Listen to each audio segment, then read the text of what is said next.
Hi friends, అందరికీ ఉగాది శుభాకాంక్షలు. ఈరోజు మా ఇంట్లో ఏమేమి స్పెషల్స్ చేసామో చూద్దామా. పాయసం, వడ అండ్ మామిడికాయ పులిహోర అండ్ దోసకాయ పప్పు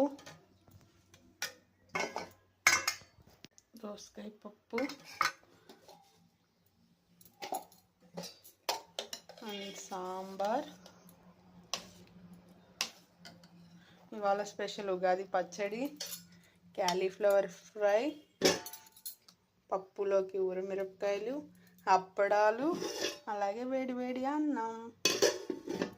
అలాగే మీరు ఏమేమి తయారు చేశారో కామెంట్ సెక్షన్లో చెప్పండి. Thank you friends. Please subscribe my channel.